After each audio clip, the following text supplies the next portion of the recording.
आपने देखा अभी तो अजीत पवार के गुट वाले बोल रहे हैं, एकनाथ शिंदे के गुट वाले बोल रहे हैं कि भाई हमारे 7 सांसद हैं, आपने एक राज्य मंत्री बनाया। अजीत पवार के गुट वाले कह रहे हैं हमें कुछ मिला ही नहीं। तभी तो झगड़े धीरे धीरे शुरू होंगे। आपने मोहन भागवत जी का भी बयान सुन लिया चुनाव के परिणाम आने के बाद। क्या बोल रहे हैं मोहन भागवत जी?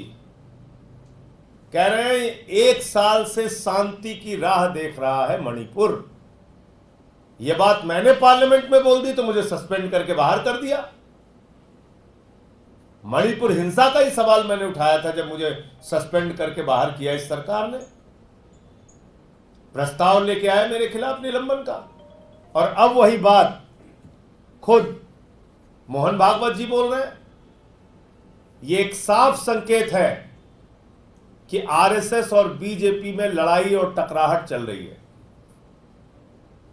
आपने सुना होगा चुनाव के दौरान नड्डा जी ने कहा था अब हमको आरएसएस की जरूरत नहीं है।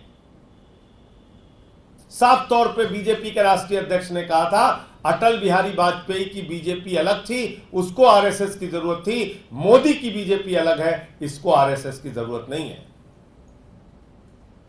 तो पहले तो बीजेपी वाले कहते थे आरएसएस हमारी मातृ संस्था है। आज मां बेटे का भी झगड़ा हो गया। ये मां बेटे का झगड़ा है। मोहन भागवत जी कह रहे हैं प्रतिपक्ष के साथ सही बर्ताव कीजिए। वो आपके विरोधी नहीं है, वो प्रतिपक्ष है। कभी इस मान्यता में विश्वास रखा? प्रधानमंत्री मोदी जी की सरकार ने एक एक करके आदमियों को तो आप जेल में डाल रहे हैं।